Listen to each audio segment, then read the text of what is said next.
वर्षा डागुर, सहायक आचार्य राजनीति विज्ञान, राजकीय स्नातकोत्तर महाविद्यालय बयाना। आज हम इस वीडियो में शीत युद्ध के विकास की चर्चा करेंगे। हमने अपनी पिछली वीडियो में शीत युद्ध का अर्थ, उसकी उत्पत्ति के कारण आदि के बारे में चर्चा की। आज हम इस वीडियो में शीत युद्ध के विकास की चर्चा करेंगे कि शीत युद्ध जो कि 1945 से प्रारंभ हुआ और 1991 तक चला, तो क्या क्या दौर रहे, क्या क्या चरण रहे, कौन कौन सी घटनाएं घटित हुई जिनसे शीत युद्ध में कभी उन्नति तो कभी पतन, उतार या चढ़ाव की स्थिति बनी रही। तो हम चर्चा करेंगे कि शीत युद्ध का विकास धीरे धीरे हुआ। 1917 में ही शीत युद्ध के लक्षण प्रकट होने लगे, जो द्वितीय विश्व युद्ध के बाद और स्पष्ट रूप से उभर कर सामने आए। दोनों ही महाशक्तियों के बीच परस्पर भय और अविश्वास की स्थिति बनी हुई थी। दोनों महाशक्तियां एक दूसरे के विरुद्ध चली गई चालों से शीत युद्ध को और सबल आधार प्रदान किया। दोनों ही महाशक्तियां खुलकर एक दूसरे की आलोचना करने लगीं और संपूर्ण विश्व भय और अशांति के वातावरण से भर गया।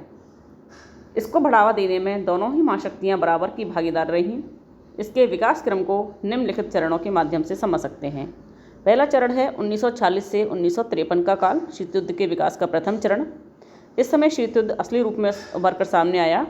अमेरिका और सोवियत संघ के मध्य जो मतभेद थे वो खुलकर सामने आए। इस काल में जो प्रमुख घटनाएं थीं वो निम्न प्रकार से हैं। 1946 में चर्चिल ने सोवियत संघ के साम्यवाद की आलोचना की। चर्चिल ब्रिटेन के प्रधानमंत्री थे। उन्होंने अमेरिका के फुल्टन नामक स्थान पर आंग्ल अमेरिकी गठबंधन को मजबूत बनाने की आवश्यकता पर जोर दिया और इसमें सोवियत संघ विरोधी भावना स्पष्ट रूप से उभर कर सामने आई। अमेरिकी सीनेट ने भी सोवियत संघ की विदेश नीति को आक्रामक व विस्तारवादी बताया और इससे शीत युद्ध को बढ़ावा मिला। तो पहला कारण था अमेरिका के फुल्टन नामक स्थान पर चर्चिल द्वारा सोवियत संघ के विरुद्ध दिया गया भाषण। दूसरा था 1947 में ट्रूमैन, जो अमेरिका के राष्ट्रपति थे, उन्होंने साम्यवादी प्रसार को रोकने की बात कही और ट्रूमैन जो अमेरिका के राष्ट्रपति थे उन्हीं के नाम से ही ट्रूमैन सिद्धांत आया और इस सिद्धांत के अनुसार विश्व के किसी भी भाग में अमेरिकी हस्तक्षेप को उचित ठहराया गया। यूनान, टर्की, इन देशों में अमेरिका के द्वारा हस्तक्षेप करके सोवियत संघ के प्रभाव को कम करने की बात स्वीकार की गई। अमेरिका ने आर्थिक सहायता के नाम पर हस्तक्षेप करने की चाल चलकर शीत युद्ध को और ज़्यादा भड़काया। यानी ट्रूमैन सिद्धांत के द्वारा यूनान और टर्की, इन देशों को आर्थिक सहायता दी गई और अमेरिका ने इनको अपने प्रलोभन में लाने का प्रयास किया। अगला है मार्शल योजना। 23 अप्रैल 1947 को अमेरिका के द्वारा प्रतिपादित की गई ये योजना भी, और इसने भी सोवियत संघ के मन में अविश्वास और वैमनस्य की भावना को बढ़ावा दिया। इस योजना के अनुसार पश्चिमी यूरोपीय देशों को 12 अरब डॉलर की आर्थिक सहायता देने का कार्यक्रम स्वीकार किया गया। इसका प्रमुख उद्देश्य था पश्चिम यूरोपीय देशों में, इसमें देश थे प्रमुख रूप से पश्चिम यूरोपीय देश, इनमें साम्यवाद के प्रसार को रोकना था। इस योजना का लाभ उठाने वाले देशों पर यह शर्तें लगा दी गई कि वे अपनी शासन व्यवस्था से साम्यवाद को दूर रखेंगे। इससे सोवियत संघ के मन में पश्चिमी राष्ट्रों के प्रति घृणा और अविश्वास का भाव पैदा हो गया और इससे भी शीत युद्ध को बढ़ावा मिला। अगला है सोवियत संघ ने 1948 में बर्लिन की नाकेबंदी करके शीत युद्ध को और अधिक भड़का दिया। अमेरिका ने इसका सख्त विरोध करके उसके इरादों को नाकाम कर दिया और वह भी वहां अपना सैनिक वर्चस्व बढ़ाने की तैयारी में जुट गया। इस प्रतिस्पर्धा से भी शीत युद्ध का माहौल विकसित हुआ, यानी बर्लिन को 2 भागों में बांट दिया गया। जर्मनी के विभाजन ने भी दोनों महाशक्तियों में विरोध की प्रवृत्ति को जन्म दिया। जर्मनी का बंटवारा इसलिए हुआ कि दोनों ही महाशक्तियां अपने अपने क्षेत्रों में अपने अपने प्रभाव को बढ़ा सकें, लेकिन अमेरिका की मार्शल योजना और सोवियत संघ की कॉमिकॉन की नीति ने यूरोप को सोवियत संघ और अमेरिका के मध्य सोवियत शीत युद्ध को बढ़ावा दिया। अगला है 1949 में अमेरिका ने अब मित्र राष्ट्रों की सहयोग से NATO, North Atlantic Treaty Organization, NATO की फुल फॉर्म है नॉर्थ अटलांटिक ट्रीटी ऑर्गेनाइजेशन, जैसे सैनिक संगठन का निर्माण किया। इसका उद्देश्य उत्तरी अटलांटिक क्षेत्र में शांति बनाए रखने के लिए किसी भी बाहरी खतरे से कारगर ढंग से निपटना। इस संधि में सोवियत संघ को सीधी चेतावनी दी गई कि यदि उसने किसी भी संधि में शामिल देश पर आक्रमण किया तो उसके भयंकर परिणाम होंगे। इससे अमेरिका और सोवियत संघ के बीच मतभेद और अधिक गहरे होते गए। अक्टूबर 1940 में चीन में साम्यवादी शासन की स्थापना होने से अमेरिका का विरोध अधिक प्रखर हो गया। उसने संयुक्त राष्ट्र संघ में साम्यवादी चीन की सदस्यता को चुनौती दी। इससे सोवियत संघ और अमेरिका में शीत युद्ध का वातावरण और अधिक सबल होने लगा। अगला है 1950 में कोरिया संकट। इसने भी अमेरिका और सोवियत संघ के बीच शीत युद्ध में वृद्धि की। इस युद्ध में उत्तरी कोरिया को सोवियत संघ का समर्थन प्राप्त था और दक्षिण कोरिया को अमेरिका का समर्थन प्राप्त था। दोनों ही महाशक्तियों ने परस्पर विरोधी व्यवहार करके शीत युद्ध के वातावरण में और अधिक गर्मी पैदा की। कोरिया युद्ध का तो हल हो गया, लेकिन दोनों ही महाशक्तियों में आपस में टकराहट की स्थिति कायम बनी रही। अगला है इसी में है आगे 1951 में जब कोरिया युद्ध चल रहा था, उसी समय अमेरिका ने अपने मित्र राष्ट्रों के साथ मिलकर जापान से शांति संधि कर ली और संधि को कार्य रूप देने के लिए सैन फ्रांसिस्को नगर में एक सम्मेलन आयोजित करने का निर्णय लिया। सोवियत संघ ने इसका कड़ा विरोध किया। अमेरिका ने इसी वर्ष जापान के साथ एक प्रतिरक्षा संधि करके विरोध की खाई को और अधिक बढ़ावा दिया। अमेरिका की इन कार्रवाइयों ने सोवियत संघ के मन में द्वेष की भावना को बढ़ावा दिया। इन संधियों को सोवियत संघ ने साम्यवाद के विस्तार में सबसे बड़ी बाधा माना और उसकी निंदा की। यानी कि जिस जापान द्वितीय विश्व युद्ध के समय अमेरिका, ब्रिटेन और सोवियत संघ के विरुद्ध में था, उसी जापान के साथ अमेरिका ने अब संधि कर ली। अब हम पढ़ते हैं शीत युद्ध का दूसरा चरण, जो कि 1953 से 1963 के बीच जारी रहा। इस समय दोनों ही महाशक्तियों के व्यवहार में कुछ बदलाव आने की संभावना दिखाई देने लगी। इस युग में इस समय 1953 से 1963 का जो दौर था, दोनों ही देशों के जो नेताओं में या नेतृत्व में परिवर्तन हुआ। सोवियत संघ में स्टालिन की मृत्यु हो गई थी और उनकी जगह ख्रुश्चेव ने सत्ता संभाल ली थी और अमेरिका में राष्ट्रपति आइजनहॉवर ने शासन की बागडोर अपने हाथ में ले ली।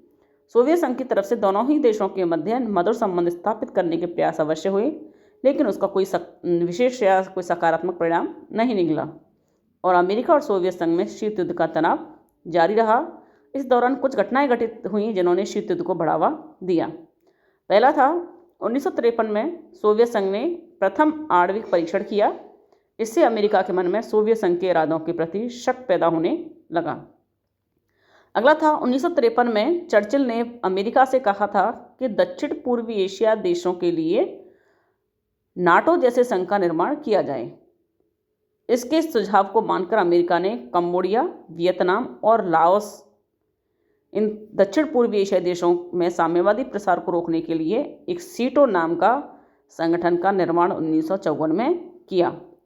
South East Asia Treaty Organization, यानी कि दक्षिण पूर्वी एशियाई देशों में दक्षिण पूर्वी एशियाई जो देश थे उनमें साम्यवादी प्रसार को रोकने के लिए अमेरिका ने सीटों का निर्माण किया 1954 में। उधर सोवियत संघ ने वार्सा पैक्ट की तैयारी कर ली। वार्सा संगठन के निर्माण का उद्देश्य पूंजीवादी ताकतों के आक्रमण को रोकना था। इस तरह परस्पर विरोधी गुटों की स्थापना के द्वारा शीत युद्ध को और अधिक भड़काया गया। अगला है हिंद चीन की समस्या ने भी दोनों महाशक्तियों के मध्य मतभेद की स्थिति को और अधिक गहरा दिया। 1954 में हिंद चीन में गृह युद्ध आरंभ हो गया और हिंद चीन था वो फ्रांस का उपनिवेश था। सोवियत संघ ने हो चिन मिन्ह की सेनाओं की मदद की और अमेरिका ने फ्रांसीसी सेनाओं की मदद की। हिंद चीन की समस्या को सुलझाने के लिए जेनेवा समझौता हुआ, लेकिन कुछ समय बाद ही वियतनाम में गृह युद्ध शुरू हो गया। सोवियत संघ ने अमेरिका की इस युद्ध में जो भूमिका थी उसकी निंदा की। उसने अमेरिका के वियतनाम में अनुचित हस्तक्षेप के विरुद्ध आवाज़ उठाई। इस तरह वियतनाम युद्ध अमेरिका और सोवियत संघ के बीच शीत युद्ध का प्रमुख कारण बन गया। अगला कारण था 1956 में हंगरी में सोवियत संघ के हस्तक्षेप ने भी शीत युद्ध को बढ़ावा दिया। 1956 में सुएज नहर जो है उस सुएज नहर संकट ने दोनों महाशक्तियों के बीच तनाव में वृद्धि की। सोवियत संघ ने इस संकट में मिस्र का साथ दिया और अमेरिका को धमकी दी कि यदि ब्रिटेन, फ्रांस तथा इसराइल का प्रयोग कर देगा। सुएज नहर संकट का तो समाधान हो गया, लेकिन दोनों ही महाशक्तियों में तनाव तो जो तनाव था वो बरकरार बना रहा। अगला है जून 1957 में आइजनहॉवर सिद्धांत के अंतर्गत अमेरिका की कांग्रेस ने राष्ट्रपति को साम्यवाद के खतरों का सामना करने के लिए सशस्त्र सेनाओं का प्रयोग करने का अधिकार प्रदान करके पश्चिम एशिया को शीत युद्ध का खड़ा बना दिया। यानी पश्चिम एशिया में साम्यवादी प्रसार को रोकने के लिए अमेरिकी जो सीनियर कांग्रेस थी उसने राष्ट्रपति को यह अधिकार दे दिया कि वो साम्यवाद को रोकने के लिए सशस्त्र सेनाओं का प्रयोग कर सकता है। शीत युद्ध के तनाव को कम करने के लिए अमेरिका के राष्ट्रपति आइजनहॉवर ने सोवियत संघ की यात्रा करने का निर्णय लिया, लेकिन यात्रा से एक दिन पहले ही 1 मई 1960 को अमेरिका का जासूसी विमान था U-2, इसे U-2 कांड कहते हैं। ये अमेरिका का जासूसी विमान था। ये सोवियत संघ में सोवियत सीमा में जासूसी करते हुए पकड़ा गया। विमान चालक ने यह स्वीकार कर लिया कि यह सोवियत संघ में सैनिक ठिकानों की जासूसी करने के लिए भेजा गया था अमेरिका के द्वारा। इसे सोवियत संघ ने गंभीरता से लिया और अमेरिका से अपनी गलती स्वीकार करने को कहा, लेकिन अमेरिका ने इसे अपनी गलती ना मानकर शीत युद्ध को और ज़्यादा बढ़ावा दिया। 16 मई 1960 में पेरिस सम्मेलन में सोवियत राष्ट्रपति क्रुश्चेव ने U-2 घटना की उसको दोहराया वहाँ पर, और भविष्य में अमेरिकी राष्ट्रपति को सोवियत संघ न आने की चेतावनी भी दी। सम्मेलन के दूसरे सत्र का भी सोवियत संघ ने बहिष्कार करके अपनी नाराजगी जाहिर की। इस तरह अमेरिका और सोवियत संघ में तनाव पहले जैसा ही बना रहा। अगला है जून 1961 में क्रुश्चेव के द्वारा पूर्वी जर्मनी के साथ एक अलग से संधि की गई और धमकी दी गई, और इसने भी शीत युद्ध को बढ़ावा दिया। यानी जर्मनी को 2 टुकड़ों में बांट दिया गया, पश्चिमी जर्मनी अमेरिका और पूर्वी जर्मनी सोवियत संघ। अगला है अगस्त 1961 में बर्लिन शहर में सोवियत संघ ने पश्चिमी शक्तियों के क्षेत्र को अलग करने के लिए दीवार बनानी शुरू कर दी। इसका अमेरिका ने कड़ा विरोध किया। दोनों ही महाशक्तियों ने अपनी अपनी सेनाएं युद्ध के लिए एकत्रित करनी आरंभ कर दी, लेकिन बड़ी मुश्किल से शीत युद्ध गर्म युद्ध में परिवर्तित होते होते रह गया, लेकिन दोनों देशों के बीच तकरार बना रहा। 1962 में क्यूबा संकट।